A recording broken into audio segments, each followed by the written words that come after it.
I have no idea what you're doing over here. You know you don't belong over here. What's up, YouTube? It's your boy John from Project Ellsworth, and I'm back with you today to try something a little bit different. For months now, I have been driving around to every Dollar Tree location that I can find, buying up every $1 horror movie that I can get my hands on. The problem? I never seem to take the time to sit down and watch any of them. So, that's all about to change starting today. This is the Dollar Tree Double Feature. If you think this is such a bad idea, then you go back over there where you belong, and I'll do this without you. Punk.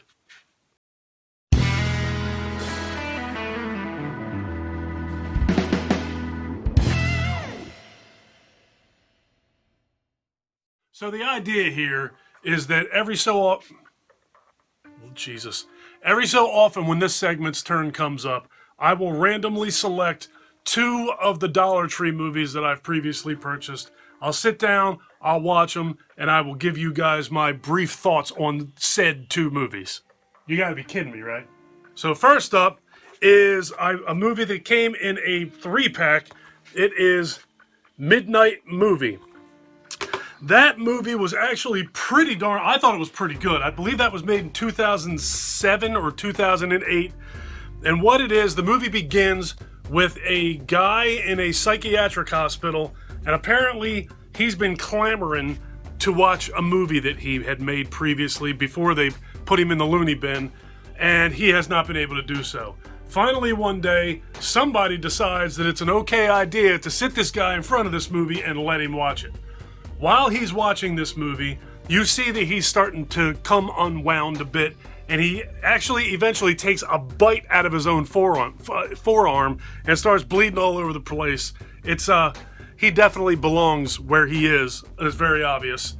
And something within this film makes him snap, and he seemingly kills everybody in sight. When this is discovered, one of the doctors comes in, and there's blood everywhere. There's scribings on the ground written in blood, and there are no bodies anywhere. There's nobody. There's no dead bodies. There's nobody to be found. Everybody's gone, but there's blood all over the place. Next, we cut to a movie theater that is being run by a whole slew of teenagers. Apparently, this movie theater is not very busy, and they are getting ready to have a midnight screening of this crazy dude's movie. This takes place about 5 years after the incident where the dude bit into his own arm. So 5 years later, they're at this movie. It's midnight. They're getting ready to play this screening. They don't expect anybody to come, but one person that does come is the doctor that was in that hospital, and another person that comes is a detective who was trying to track this guy down. While they're in this movie theater, they're watching the film. That's pretty obvious. They're watching the movie, and things start to take a slow turn for the worse. As they're watching the movie, they start seeing on screen like current time events, like the guy who's up working the popcorn machine all of a sudden shows up in the movie. The girl who's the manager who's running the joint, she shows up in the movie. And it's really strange, but it's really cool at the same time. The killer in this movie, you really can't get a good look at him. The glare from the light, pardon me. This guy here is the killer, and he is actually really cool. He is the guy who broke out of the mental facility. He wrote the movie, he directed the movie, he stars in the movie. All of a sudden, you start seeing that guy pop up. You never see him without his mask on as he was in the psych ward, but now you start seeing this killer show up. But it almost seems like the events that are taking place are going in and out of different time zones, if that makes any sense. Somebody will get shot or somebody will get stabbed, and all of a sudden they're missing, but they can't be found anywhere. If you go down certain corridors, you're seeing certain things. For some reason, this guy's mother is involved, and she actually reminds me of something out of like an old-timey movie, or the chick who was in The Eyes of My Mother. She's got that kind of look about her. And throughout the movie, you got the doctor trying to catch this dude, you got the cop trying to catch this dude. At one point, the people make it to the front door of the movie theater and try and get out, and they're banging on the door. There's a cop right on the other side of the door looking in the window, but he can't see them because it's almost like they're in another dimension. It's a pretty cool movie with a pretty cool killer and an extremely different idea. You can tell that the movie was made on a pretty low budget, but throw all that out the window and you got actually a pretty cool little movie here. I picked this up at Dollar Tree with those other two movies quite a while back, and that's one of the movies that through the comments in my previous haul videos, people have told me is actually a pretty good movie, and they were right. I would check that out. I would definitely give that a chance. I've seen that in FYE a couple times. I've seen it at Dollar Tree. Obviously, I bought it there. I haven't seen it lately, but I have seen it there. Sometimes they recycle their old stuff.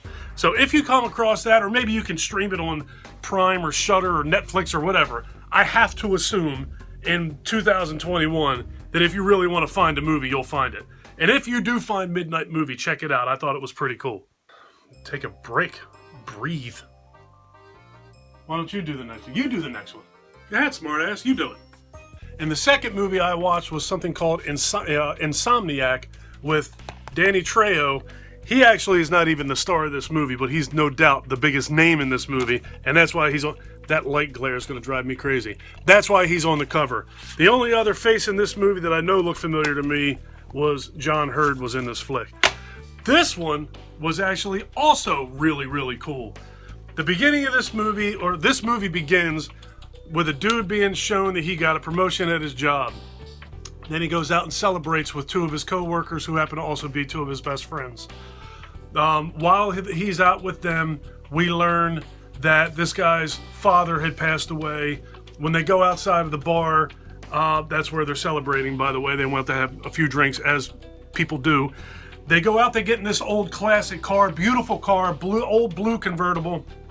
That's where we find out that this kid, he's not a kid, this 20-something lord inherited this car from his father who passed away. And then, it seems like all is going well for this dude. So after he gets the promotion, we also find out that when he goes home, he is now living in the house that he inherited from his father when he passed away. And they mention that because they say it's better to live this close to the office than 45 minutes from the office. So he has that conversation with his girlfriend, fiance, whatever she is at the time, girlfriend, whatever, his love interest. So they have that conversation. So now we know his father died, he got a promotion, he inherited a car, he inherited a house. The next day, they show him lying in bed and he hears a noise, or you hear a car drive away. The next morning he gets up, goes outside, the car is gone, but the license plate is sitting in the middle of the road. Dude's car was stolen. Files a report, so on and so forth, goes through all the motions, but nothing happens. The next day, he comes home from work, and somebody has broken into and ransacked his house.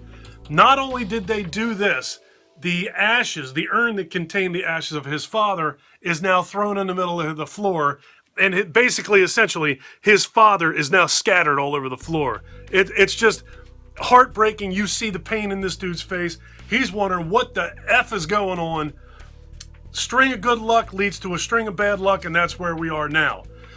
So at this point, this dude now no longer can sleep, hence the name Insomniac. So he's going from day to day to day to day without sleeping, without taking sleeping pills. It appears that he's eating nothing but ramen noodles. It's healthy.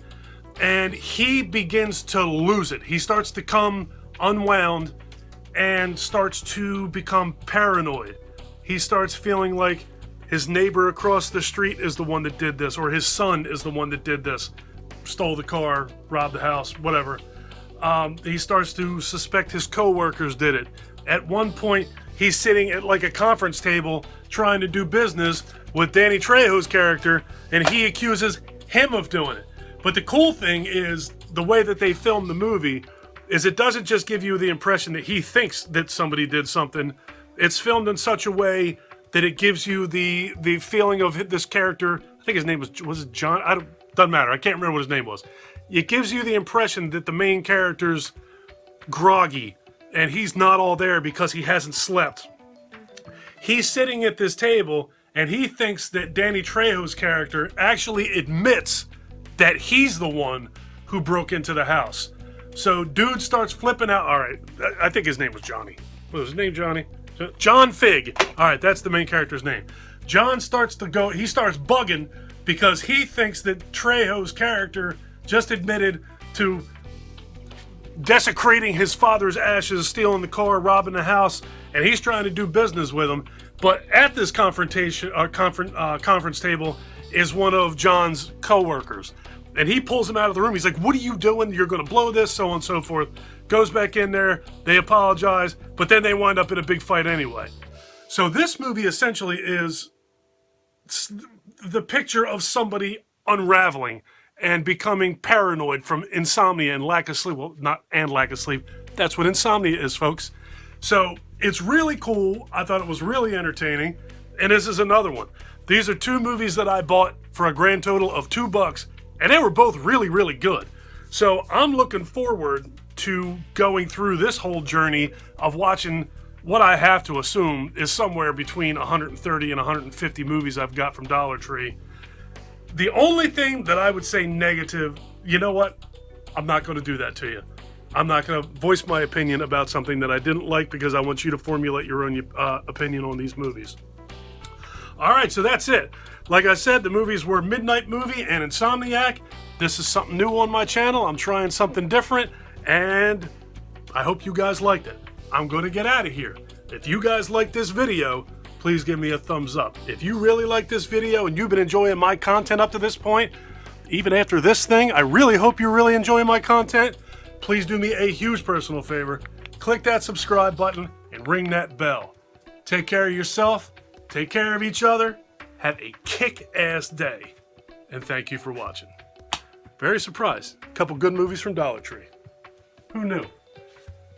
Take that off.